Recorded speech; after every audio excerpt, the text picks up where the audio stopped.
In this film I want to demonstrate some relaxed and natural poses for women. What I want to try and avoid is the typical model poses that you see in magazines. Things like this. They're a little bit too exaggerated. This film is going to be nice and relaxed photos that you can take for your girlfriend or your mum or sister or members of your family. Now, typically, if you're just standing straight onto the camera, it doesn't really do much for your subject. You know, they're a bit flat-footed. Most of the time, you want to turn people to the side. So that's what we're going to do in this first pose. Tori has a weight on the leg furthest away from the camera, and she's brought her other leg in front of it. She's got her hands in her back pockets, and so her arms are behind her. Let's take a shot this way and see how it looks. Quite an elegant pose, this one.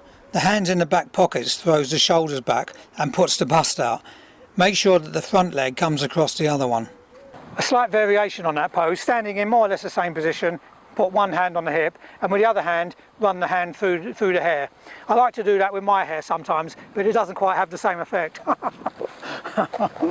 Let's try this shot. Turn slightly to the side, hand on hip and hand through the hair. Make sure she doesn't throw her head too far back as her hand goes through her hair.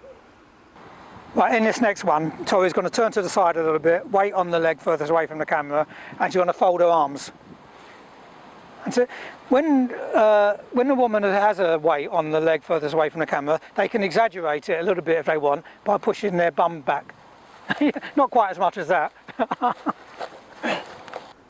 Ignoring the popular belief that body language rules say that crossing the arms is putting up a barrier, I think this pose looks quite good. Note the turn sideways and cross legs, which will help to slim down the subject. Now, despite what I said earlier on, in this pose, Tori is going to stand straight onto the camera. Not something you want to do for everybody, but it can work well sometimes. But you don't really want the model to be standing flat-footed.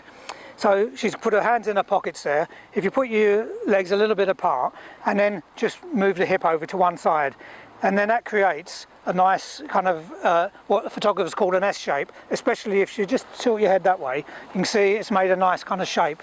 Let's take a picture of this. Actually, I just made a mistake there. To create the S shape, the head should be tilted slightly in the same direction as the hip, like in this photo. Make sure that the legs are about shoulder length apart, and try exaggerating the hip movement, but not too much. This pose is also great for teenagers who like to show a bit of attitude. For this next pose, we're going to turn Tori all the way round, so she's got almost got her back to us, kind of standing about 45 degrees away from the camera, and then looking back into the camera position. Let's give that a try. Don't turn the body too far round, just about 30-45 degrees, otherwise she'll be craning her neck. It also helps here that Tori has long hair to cover any creases in the neck that occur when turning the head around so far, so watch out for those. Remember that the subject wants to look good, well, don't we all? Let's take a look at some sitting down poses. Tori's kind of rolled onto her hip, got one leg behind the other one, and she's got her arm over her knee. Let's take a shot here, see how it looks. And she's got the croquet players behind her. If you can, you do need to have the croquet players in the background. It's important that your subject rolls onto her hip rather than sitting flat on her bum. Actually, I made a slight mistake here and allowed Tori to tuck her front leg in too far, so now it looks just like a stump. I should have asked her to swing her leg round a little so that we could see her foot. In this pose, Tori is sitting down. She's more or less facing the camera.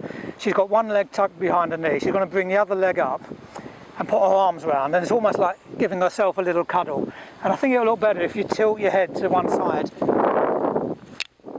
Let's take a shot there, see how it looks. It's only really her lower body that's turned to one side. She's twisted so that her head and shoulders are facing the camera. By the way, notice how I get down to eye level to take these seated poses. In this pose, Tori is turned completely to the side, and she's brought one leg up. The nearest leg is brought up quite a bit higher than the other one, and she's got her arm out to the side. Now, I don't really like this hand here, so I think I'll ask her to just run it through her hair as I take the shot. Let's see how that looks.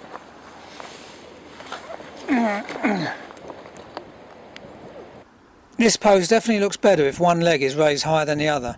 The hand through the hair does admittedly look more of a model type pose, so just ask your subject to hide a hand in a lap if you're not so keen on that style. Here's a nice feminine pose that I like to use in the studio, but it's great for youngsters, a young female. Lying on the front, bring the feet up at the back and cross them over, and rather than have the hands out to the front, just bring the hands up to the side of the face, or possibly even fold the arms. But I think if you bring the hands up to the side of the face, it looks quite nice. Make sure that, like here, your subject is lying at an angle rather than straight. This pose works really well with young girls, but I feel, to be honest, that Tori's boots are spoiling this image slightly. The pose does look better with bare feet, or at least much lighter footwear. Unfortunately, we ran out of time in the park. Lara is modelling for us for the rest of the film. Now, we're going to try a few more poses. It's great if you can lean against something as well. It helps you to kind of relax and put you into a relaxed kind of stance. So, Lara, if you just lean against the post. It also looks good if you maybe put your leg up on the wall or post, or just cross your legs over. Probably easier. That's it. Maybe just fold your arms delicately. That looks nice. Let's try that. This is a nice, easy, relaxed pose. Definitely looks better with one leg up on the wall or post, or just crossed over like in this photo. So let's try another pose on a bench. Rather than just sitting straight onto the camera, it can look good if you just turn to the side and put your feet up on the bench. Let's try that. See, that looks great. Notice how her legs are at different heights as well. Actually, just bring your foot up slightly, but the hand should really look. The hand will probably look better inside your lap, I think. Yeah, or raise it a little bit so I can't see it from underneath. I could have asked Lara to place her right arm along the length of the back of the bench. I think that would have looked good too. If the bench has arms on the sides, you can try sitting your subject on one of them. Again, turn to the side with the feet up on the bench, legs at different levels. And finally, for our last pose, a nice simple one looking straight on to the camera. It's best if your subject is quite slim when you do this, because generally speaking you normally turn them to the side. But Lara's beautiful and slim, so we'll give it a try. So Lara, just bring one hand across, the other hand can come up, maybe to the side, and just tilt your head slightly the other way. That looks quite nice and relaxed. Let's give that a try. Our final pose is another relaxed looking one. A variation on this would have been to use the upright arm to maybe fiddle with her hair or necklace. So that's it on female posing. I hope you enjoyed those tips and found them useful. There's a crib sheet which has got every single pose which I've shown you lower down on the page, and you can download the PDF file and take it out with you and use it to practice. Bye for now.